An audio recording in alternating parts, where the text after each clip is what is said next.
let's do Chi-Raq and then we can go home. We'll play some more music before that as well. Okay. So, have you heard of Chi-Raq? Yes, but I forgot about it until you reminded me. Have you heard of the idea of Chi-Raq? The whole fact that it's like gun culture in America. I read that it was about gun culture, but you told me more in detail. But if you I could do shall. That, thanks. So the statistic is that more money is spent repairing the damage from gun crime in Chicago than in the Iraq War, than American casualties in the Iraq War. That's the statistic that Spike Lee builds it around. So there's a lot of gun crime in Chicago, an area that they have labelled Chi-Raq. Get it? Oh, God. So he has made a musical of sorts. It's all the dialogue is done in rhyme and verse. You've got Samuel Jackson as this narrator in this wonderful suit and a cane, and he comes on and does a little verse to break up the film and sort of say what's going on. So that's just one part of it. You've got the verse, you've got Samuel Jackson, you've got a great selection of music. You've got Jennifer Hudson, who's in the film, and she also has a song in the film. Nick Cannon's in there as well, Mariah Carey's former husband? Ex-husband. And as in Eric Andre Shaw, former R. Kelly collaborator Nick Cannon. He's got a song in there as well, R. Kelly, actually. But Why? Wesley Snipes is in it as well. No. You just said R. Kelly's got a song in film that... I'm gonna piss on you. No, it's not that. Oh my God. In a film about gun crime in Chicago, you drop with that. We're all about taste and decency on the film show. Oh. You've got John Cusack in there as well. You've got Why? Wesley Snipes. You've got Dave Chappelle. It's a great cast. I mean, great cast. Nick Cannon, though. Why is he in there? He's the lead. Is he? He's one of the leads. Oh my God. He's the sort of leader of this gang who is refusing to put the guns down. They are all about the gang warfare and the gang crime, and they are not willing to give it up. So it's up to the girlfriends and wives of the gang who decided they've had enough. They're sick of all the children dying in the crossfire. They're sick of all the heartbreak it's causing them. And they've decided enough is enough. We're going to do something about it. And what they decide they're going to do, and this is borrowed from a Greek play, I believe.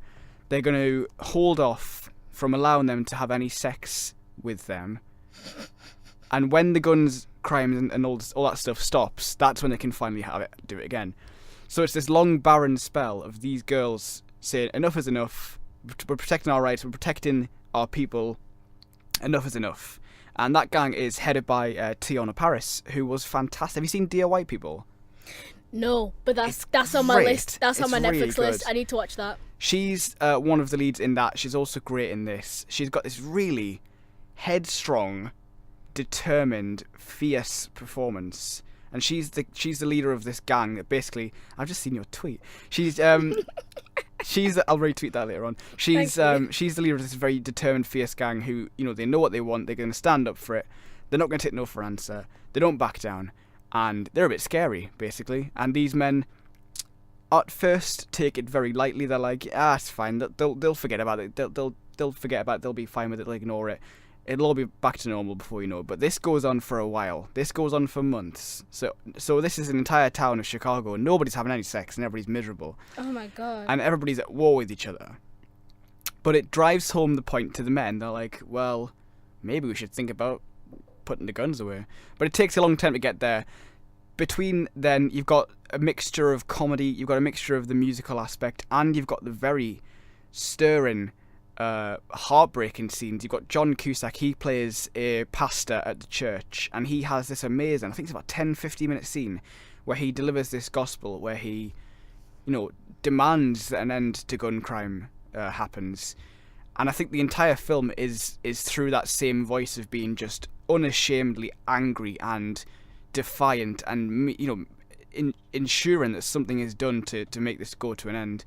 So there's that change in tone that I've said. It goes between comedy and drama and back and forth, and lots of other things in between that. But I think that's fine. Some people have criticised it for having that change of tone, but I think it works because the comedy sort of sucks you in. You think like, yeah, this is funny like this, and then because you're so gripped by it, when Jennifer Hudson's scene comes in, when she talks about her, you'd never believe it, Jennifer Hudson and Nick Cannon have a great scene together where they're both being emotional, and Nick Cannon's acting, like properly acting.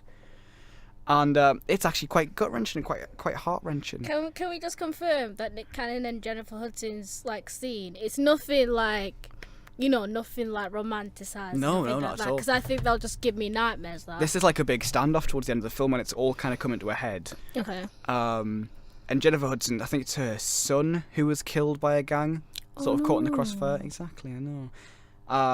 And she's kind of sort of pleading with him, like, please sign this agreement, make sure you do it. And he's kind of like conflicted. And then something happens, like a sort of revelation that comes in, and it's just like, damn. Exactly. So it's a really important message with an interesting take. You see it on the news all the time that things are happening, gun crime across America, across the world.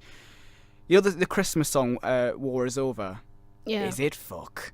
Is it fuck? And this film is at least trying to rectify it. So congratulations to Spike Lee for making a film that, has the same angry tone of things like Do the Right Thing. By no means as good, but certainly in 2016 it's the film we need, because I hate to say it, but it's very timely.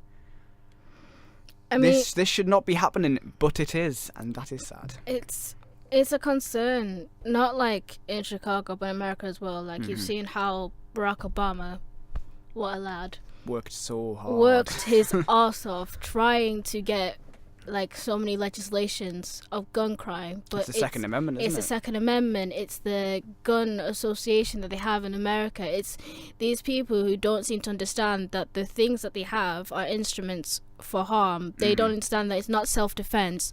The self-defense can turn into actions. It doesn't turn into self-defense. I mean, you've seen the amount of crap that happens in America, from the whole gun crime to people killing each other because it was self-defense, even though you see in a photo the guy's running like legit 15 feet away from him. The Black Lives Matter movement, the whole issues with that, it all just circulates into that. I have not seen Chi-Raq. I know for a fact I should have seen it. It's worth a watch. It is definitely worth a watch from what you've told me, but I think you're right. The songs about peace and that, they do fuck all. Like, as much as I respect the artists and like that was John Lennon. It's a shame to tell John Lennon to fuck off, but I respect John Legend. John Lennon is a living like legend. He will always be a legend, but his songs are not doing like. Especially that one. Especially this time of year when it's Christmas. That's the one I hate the most. Yeah, I don't even like that song, to be honest. But yeah, I think it's not more about singing, it's about showing people with their own eyes, going, this is what's fucking happening, what are you going to do about it? And if people say like, oh, it's not my problem, I still have my gun, I don't do anything like that, then you're a fucking idiot. It's true. Chi-Raq, I believe it's also on video on demand, as well as a very brief week this week at the Tyneside, but thank you very much to them for showing it. And I definitely think it's worth seeing. I think it's been out in America for quite a while. Obviously hasn't had the impact that it would want to, because this is still happening.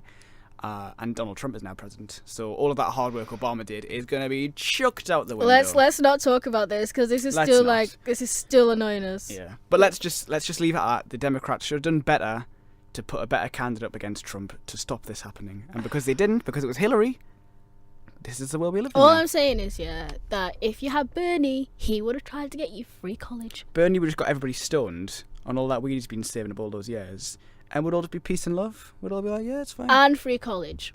Just saying. And free college.